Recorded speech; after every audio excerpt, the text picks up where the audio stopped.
Welcome back. आप देख रहे हैं मनी मंत्र और अब बारी आती है आपके तमाम सवालों के जवाब देने के लिए। मेरे साथ राज खोसला, अर्नब पंड्या हमारे आज के मेहमान बने हुए हैं और आपको बता दें कि ये शो लाइव जा रहा है फेसबुक पर, ट्विटर पर और यूट्यूब पर। अपने सवाल अगर आप भेजना चाहें तो अभी भी दे सकते हैं। कमेंट बॉक्स पर अपने सवाल डालिए। हम ट्रैक कर रहे हैं तीनों प्लेटफॉर्म्स को और आपके सवाल शो में शामिल करेंगे। लेकिन चलिए पहला सवाल लेते हैं। यहाँ पर यूलिप पर सवाल दर्शक ने भेजा है। खुशहाल वानी ने अपना सवाल हमें भेजा है और ये कह रहे हैं कि कोटक का इन्होंने कोई यूलिप प्लान लेना है और सालाना 1 लाख रुपए प्रीमियम है इस यूलिप प्लान का, और प्लान से जुड़े फ्री लुक पीरियड के बारे में भी ये जानकारी हमसे चाहते हैं। हमारे साथ फोन लाइन पर नहीं है, वरना तो मैं इनसे जानना चाहती कि ये क्यों लेना चाहते हैं यूलिप प्लान। बहरहाल अर्नब जी, आपके लिए ये सवाल है, तो क्यों कोटक के कौन से यूलिप की बात हो रही है यहाँ पर? अगर आप वो अंदाज़ा लगा सके तो हमें बताइएगा।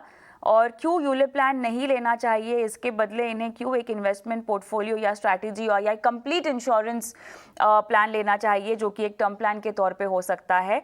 क्या सलाह होगी आपकी?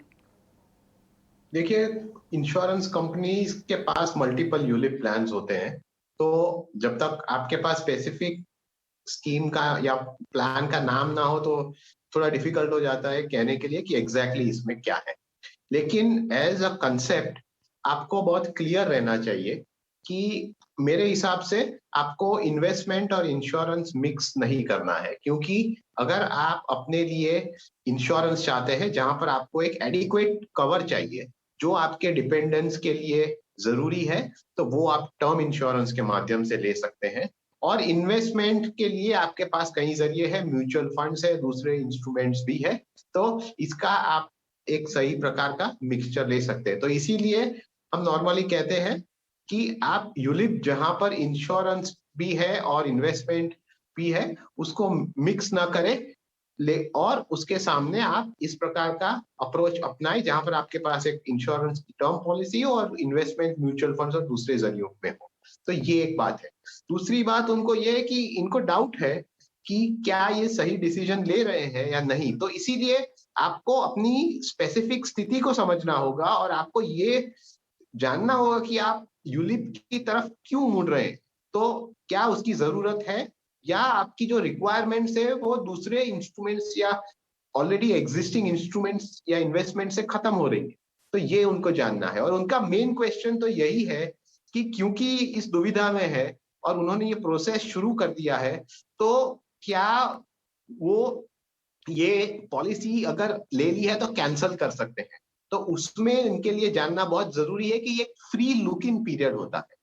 ये फ्री लुक इन पीरियड अगर हम आसान भाषा में समझना चाहे तो ये एक टाइम पीरियड होता है इमीडिएटली पॉलिसी लेने के बाद, जहां पर आप अपनी पॉलिसी का प्रीमियम वापस ले सकते हैं, पॉलिसी कैंसिल कर सकते हैं विदाउट अ पेनल्टी। ये बहुत बहुत जरूरी चीज है, विदाउट अ पेनल्टी आपको ये सुविधा दी जाती है। लेकिन कंडीशन ये है कि आपने मान लीजिए एक पॉलिसी नई ली हुई है, तो उसके जो डॉक्यूमेंट्स आपके पास आते हैं और फिजिकल डॉक्यूमेंट्स, तो उसके 15 दिन में ही आप ये कर सकते हैं, या आपने डिजिटल किया हुआ है तो आपके पास 30 दिन का समय है। तो ये समय में अगर आपको ये पॉलिसी नहीं चाहिए तो आप इसे कैंसिल करवा सकते हैं और आपका पूरा का पूरा जो रकम है वो वापस आएगा, क्योंकि यहाँ पर ये फ्री लुक इन पीरियड में कोई पेनल्टी नहीं लगती। ये एक इंपॉर्टेंट चीज है जो इनको समझना हो। अच्छा राज जी, किसी ने अगर फ्री लुक पीरियड को भी क्रॉस कर लिया हो और अगर वो इस भ्रम में रहे कि इन्होंने बहुत अच्छा निवेश किया और फ्री लुक पीरियड खत्म हो गया, उसके बाद अचानक से पॉलिसी लेने के 1-2 साल बाद उनको रियलाइज हुआ कि ये तो निवेश गलत हो गया, भाई हमारे तो पैसे फंस गए, तो अब वो क्या करें? क्या निकलने की कोई गुंजाइश है? जी हमेशा देखो, इसके अंदर जब पहले अगर ये भी नहीं कह सकते इसी को सरेंडर वैल्यू कर लें या कुछ कोई और चीज इसको पे अप करा के छोड़ दें, ये भी पहले 2-3 साल में अगर करेंगे तो बहुत नुकसान हो जाएगा। तो अगर आप 2 साल के बाद इन्हें पता चला है कि बहुत बुरी चीज हो गई है, तो मेरे को तो यही लगता है कि इन्हें अगर 5 साल के लिए 7 साल के लिए तो इसे कंप्लीट करके और एक बारी जितनी जल्दी हो सकता है निकल जाना चाहिए। पे अप या कोई सरेंडर वैल्यू कराने का तो कोई इसका कोई खास आइडिया है नहीं 2 साल के बाद, वो भी यूलिप के लिए। अच्छा अर्नब जी, 5 साल का लॉक इन होता है ना यूलिप में, क्या उससे पहले आप पे अप और सरेंडर कर सकते हैं?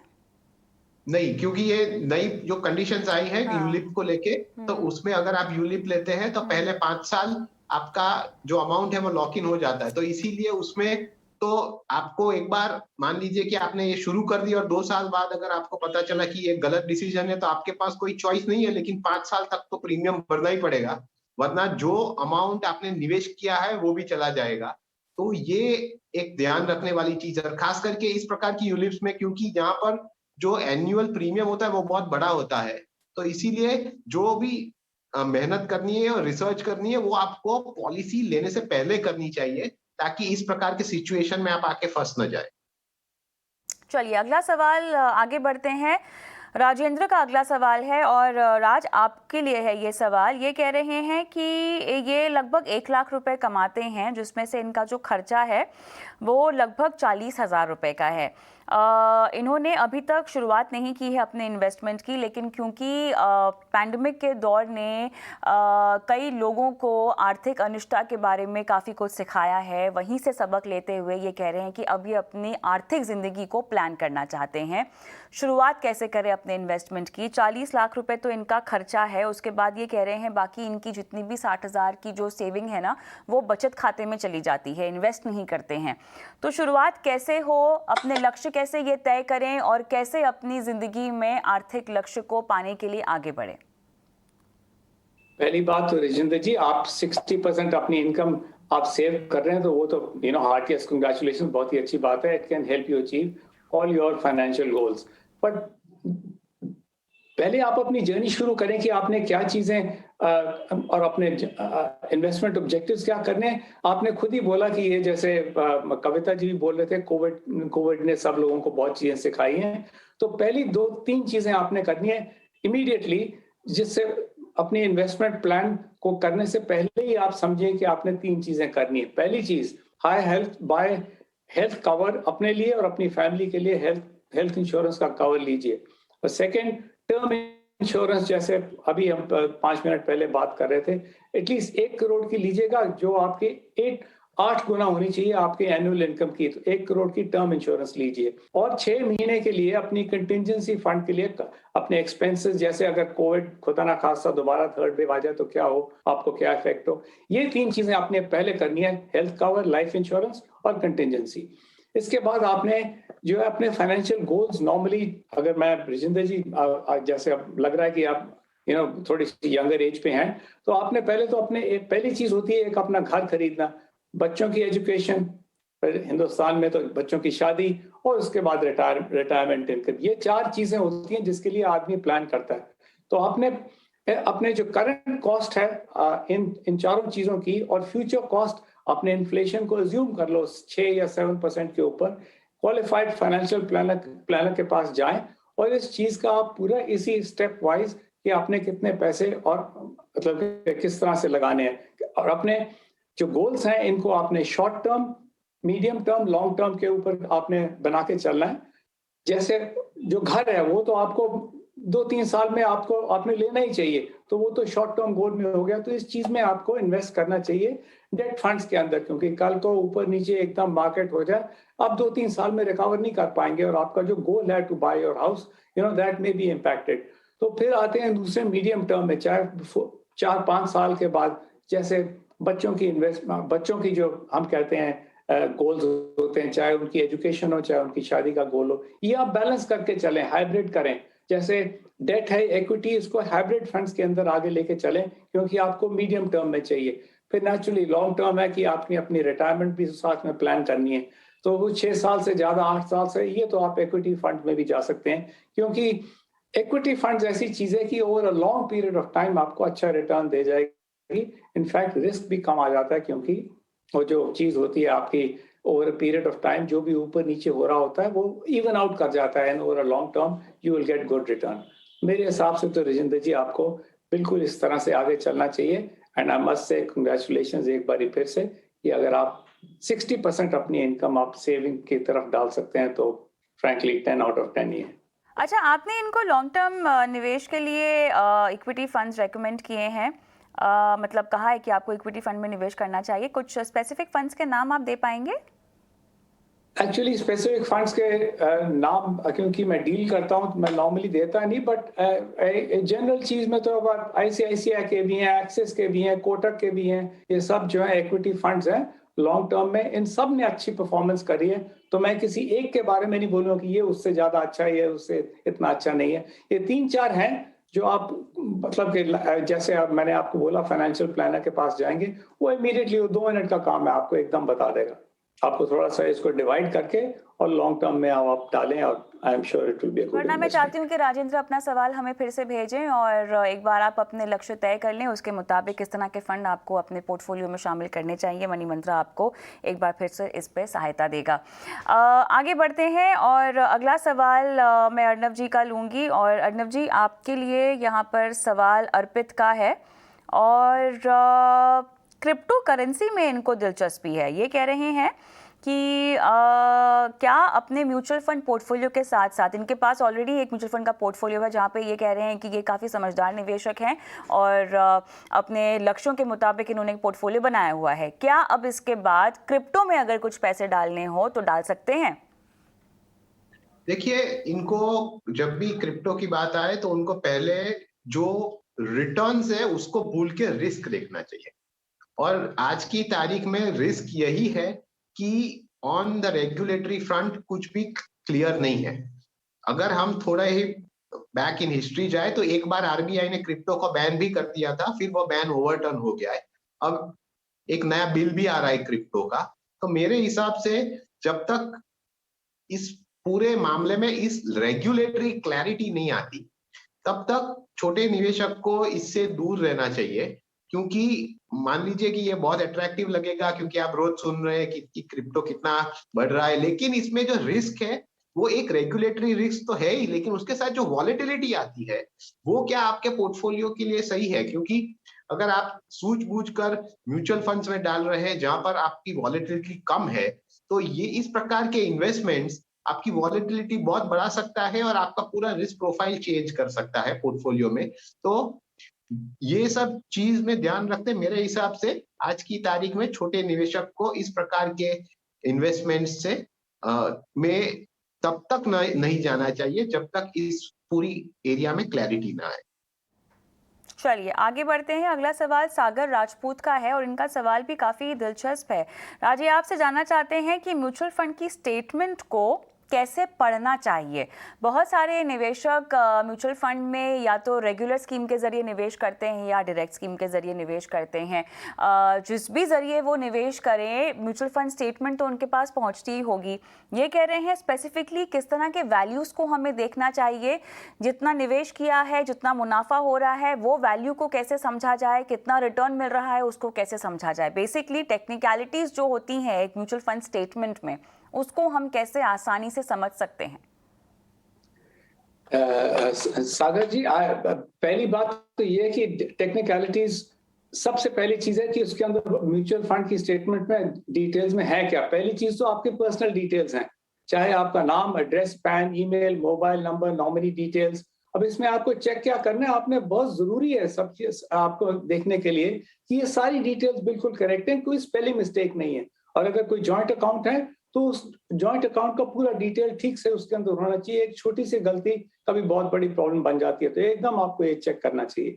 सेकंड, जो आप पूछ रहे हैं कि इन्वेस्टमेंट डिटेल्स वो पूरी देता है इसके अंदर। बेसिकली आपकी ट्रांजैक्शन डिटेल, वैल्यू, आपकी होल्डिंग्स की, आपकी कहाँ पे क्या है, पोर्टफोलियो समरी है, giving name of scheme and जो भी प्लान आपने लिया है, नंबर ऑफ यूनिट्स आप होल्ड कर रहे हैं, net asset value, current value, cost of investment और जो भी डिविडेंड आपने अर्न किया है, ये पूरी वहां पे आपने डिटेल दी। आपने क्या चेक करना है इसके अंदर, इस मेक श्योर कि जो आपने इसके अंदर वो ही लिखा है जो जिस स्कीम में आपने अपने आप इन्वेस्ट किया हो। ट्रांजैक्शन डिटेल जो आप मेंशन किए हैं, जो आपने एक्चुअल इन्वेस्टमेंट करी है उसके साथ आपने अपने बैंक स्टेटमेंट के साथ एकदम, या आपने जो जैसे भी आप हिसाब रखते हैं उसके साथ आपने टैली करना है। क्योंकि ये सब जो आइटम्स हैं ये सेल्फ एक्सप्लेनेटरी हैं, पर आपने सिर्फ कंफर्म करना है कि आपको ठीक तरह से आ रहे हैं।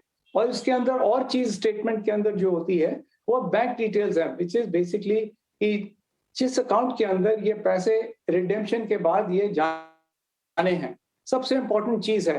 तो आपने एकदम bank account details should be correct और आपने ये एकदम चेक करके और रिडेम्पशन प्रोसीड्स जहाँ पे ये क्रेडिट होने आप चाहते हैं वहां पे ये एग्जैक्टली वही आना चाहिए। आपका ब्रोकर एडवाइजर जो है जिसको कमीशन मिली है उसका भी मेंशन होगा वहां पे, और अगर आपने किसी ब्रोकर का इस्तेमाल नहीं किया तो ये स्पेस एम्प्टी होगी, बट अगर है आपने किया तो वो भी आपको चेक करने वाली चीज है। ऑलराइट, चलिए अगला सवाल हम लेंगे कुमार का। इनका सवाल काफ़ी दिलचस्प है। अर्नब जी ये पूछ रहे हैं कि जिस तरह से हमें बाजार पीक से करेक्ट होता हुआ थोड़ा सा दिखाई दे रहा है, इनके पास शायद स्मॉल कैप और मिड कैप काफ़ी ज़्यादा मात्रा में अपने पोर्टफोलियो में है। तो एक तो पोर्टफोलियो को बाजार की चाल के मुताबिक कैसे रीबैलेंस किया जाए, ये इनका सवाल है। और ख़ासतौर से स्मॉल कैप और मिड कैप में क्या पोजीशन थोड़ी सी हल्की कर लेनी चाहिए? देखिए, अगर आपका पूरा पोर्टफोलियो है तो उसमें एक बैलेंस होना जरूरी है, क्योंकि अलग अलग प्रकार के मार्केट कैप वाले जो इक्विटी का एक्सपोजर है वो आपको अलग अलग रोल्स आपके पोर्टफोलियो में प्ले करते हैं। तो लार्ज कैप्स जो है वो आपको क्वालिटी देता है और वो थोड़ा स्टेबिलिटी भी देता है, क्योंकि large cap companies are less volatile. दूसरी बात ये है कि जो मिड कैप्स और स्मॉल कैप्स है वो आपको अच्छे समय में बहुत अच्छा रिटर्न्स देंगे। तो इसीलिए जो बुल निवेशक करते हैं वो ये है कि जब मार्केट एक बुल रन में हो तब उनका पोर्टफोलियो इस प्रकार का मिड कैप और स्मॉल कैप हैवी हो जाता है, क्योंकि उनको जो नियर टर्म रिटर्न्स है वो दिखाई देते हैं म्यूचुअल फंड्स में भी और डायरेक्ट इक्विटी में भी। तो ये जरूरी है कि आप अपने गोल्स के मुताबिक आपके इक्विटी पोर्टफोलियो यानी कि overall equity exposure in terms of asset allocation तो रखिए ही, लेकिन with in the equity portfolio भी आप उतना ही रिस्क लीजिए जितना आपके लिए बेयर करना संभव हो और आपके गोल्स के मुताबिक हो। अब मान लीजिए कि इस प्रकार के बुल रन में क्योंकि small and mid caps have done well, तो आपका स्मॉल और मिड कैप का एक्सपोजर जो है वो आपके रिक्वायरमेंट से ज्यादा हो गया। तो डेफिनेटली ये जरूरी है कि आप with in the equity portfolio भी इसमें से अमाउंट निकाल ले और रीबैलेंस करे, और ओवरऑल इक्विटी डेट उसका भी एक बैलेंस चेक कर ले, ताकि ऐसा ना हो कि आप इक्विटी में भी ओवरवेट हो जाए डेट के सामने। तो ये दोनों प्रकार की एक्टिविटीज आपको रेगुलरली करनी चाहिए। इसी से आपका एक रिस्क कंटेनमेंट मेजर भी आ जाता है, क्योंकि हम लोग normally as investors individual funds देखते हैं, इंडिविजुअल स्टॉक्स देखते हैं, लेकिन you have to see it in the context कि ओवरऑल पोर्टफोलियो के हिसाब से ये क्या रोल प्ले कर रहा है, कितना एक्सपोजर है, क्या एक्सपोजर बढ़ गया है तो उसे कम किया जाए। तो ये सब करना बहुत जरूरी है, और इन्होंने क्योंकि इसी समय ये समझ लिया है कि इनको ये करना है, तो उनके लिए ये पूरी प्रक्रिया आसान भी हो जाएगी करने। ऑलराइट, चलिए तो यहाँ पर रीबैलेंसिंग बहुत ज़रूरी होती है, लेकिन हाँ अपने लक्ष्यों को ज़रूर ध्यान में रखिएगा। आपके लक्ष्यों के आप कितने करीब या कितने दूर हैं, इसको आंक कर अपने पोर्टफोलियो का रीबैलेंस करें। अगला सवाल अलका व्यास का है, और आज ये आपसे पूछना चाह रही हैं कि मौजूदा मार्केट कंडीशन में किस तरह के फंड को अपने पोर्टफोलियो से बाहर का रास्ता दिखा देना चाहिए। देखिए जी, एक तो अलका जी म्यूचुअल फंड जो है उन्होंने आज तक मैं कह रहा हूं कि उन्होंने रिटर्न तो बहुत अच्छी दी है, पर ये इन्वेस्टर्स को पीरियोडिकली अपना रीबैलेंस करना पड़ता है पोर्टफोलियो, और आपको बेचना चाहिए जो एसेट जिनके अंदर आपने राइज देख रहे हैं काफी ज्यादा अपने पोर्टफोलियो के अंदर। तो आपने रिस्टोर करना है अपना एसेट एलोकेशन जो आपका ओरिजिनल लेवल था। तो इस हिसाब से आप अपना रिस्क कंटेनमेंट कर सकते हैं। बट जैसे जो करंट रैली है उसमें तो सबका फायदा हुआ, लाइक जैसे rising tide lifts all boats, but सब स्कीम्स ने अच्छा नहीं परफॉर्म किया।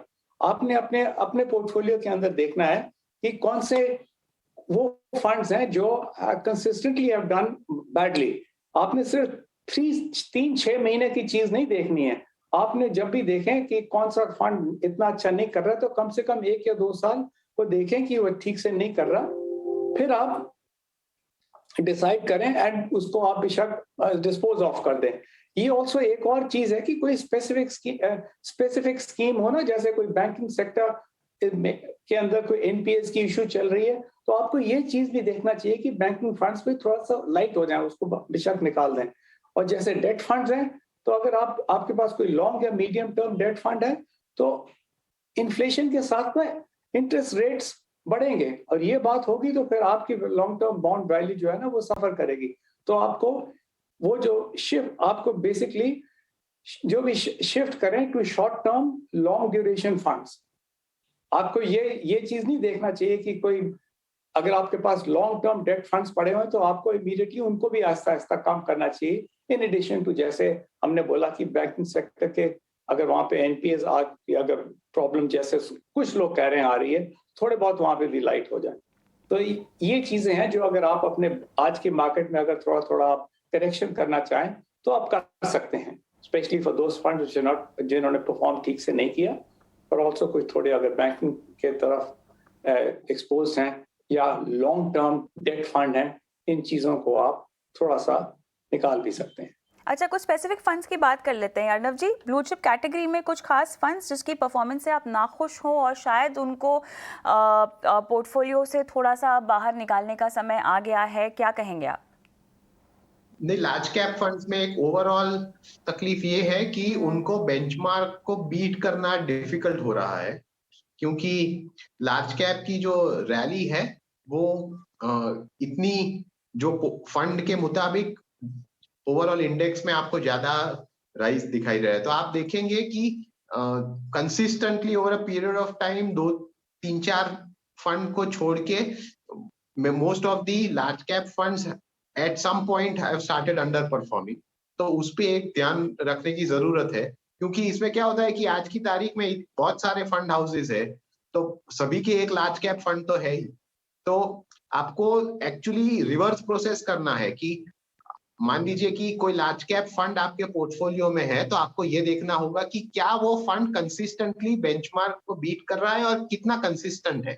तो इसी से आपको पता चल जाएगा कि क्या वो आपको पोर्टफोलियो से निकाल लेना है या नहीं, और अगर निकालना है तो उसके रिप्लेसमेंट में कोई अच्छा फंड चुने जो कंसिस्टेंट हो और बेंचमार्क के मुताबिक अच्छा हो। क्योंकि इसमें इसीलिए this is also fuelling the rise of passive investment, क्योंकि लार्ज कैप में आपको इस प्रकार के आउट परफॉर्मेंस पिछले 1-2 साल में कम दिखाई देगी।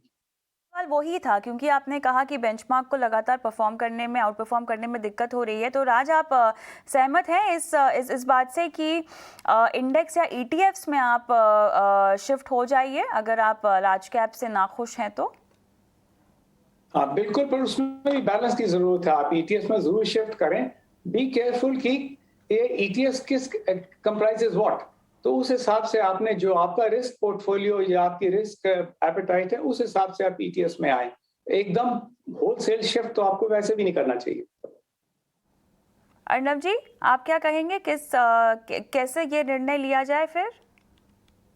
अगर आपको निर्णय लेना है तो आप देखिए कि क्या कंसिस्टेंटली आपको ऐसा लगता है कि large caps active funds will under perform. क्योंकि मेरे हिसाब से देखिए, ऐसा समय तो सभी कैटेगरीज में आएगा जब फंड्स विल अंडर परफॉर्म, पर जब एक ओवरऑल सैचुरेशन आ जाता है और मार्केट भी बहुत व्हाट वन कैन कॉल की डीप हो जाता है, तो तब आपको ऐसा पता चलेगा कि over a longer period of time अगर आप ये समझ ले कि large cap funds will not out perform, तब ही आप स्पेसिफिकली शिफ्ट करें पैसिव में। लेकिन पैसिव फंड्स में आज एक और एडवांटेज है कि आपको उसमें थोड़ी ज्यादा वैरायटी मिलेगी। लाइक फॉर एग्जांपल, पहले पैसिव फंड्स अगर आप लार्ज कैप सेक्टर में देखें तो सिर्फ निफ्टी या सेंसेक्स आपको मिलता था। अब आज की तारीख में आपके पास वेरियस चॉइसेस है, like for example Nifty next 50 है, या आप देख रहे हैं कि कई सारे फंड हाउसेस ये भी वैरायटी में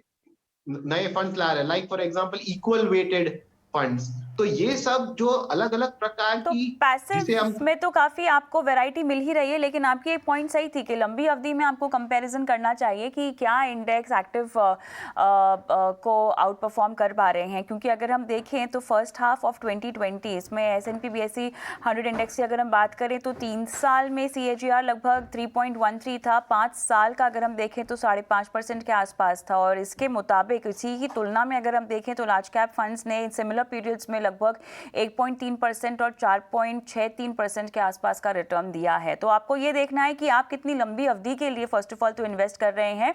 और हाँ, अगर आपके पास actively manage large cap funds portfolio में है तो इसके साथ आप पैसिव इन्वेस्टमेंट को भी अपने पोर्टफोलियो में शामिल कर सकते हैं। बस शर्त है आपको ये देखना है कि आपका अवधि कितनी है निवेश की और साथ ही आपका लक्ष्य क्या है, उसके तहत आप एक रणनीति डिजाइन करें। इसी के साथ आप दोनों ही मेहमानों का बहुत बहुत शुक्रिया समय निकालकर दर्शकों को आज अपनी राय देने के लिए, फाइनेंशियल प्लानिंग में उनकी सहायता कराने के लिए। और मनी मंत्रा में मुझे भी इजाजत दें, लेकिन हमारा शो जो आप लाइव देखते हैं फेसबुक पर, ट्विटर पर और यूट्यूब पे, अपने सवाल हम तक पहुंचा सकते हैं। कमेंट बॉक्स पे अपने सवाल डालिए, हम आपके सवाल को शो में लाइव शामिल करेंगे, जवाब आपकी देंगे आपको शो पर लाइव। नमस्कार।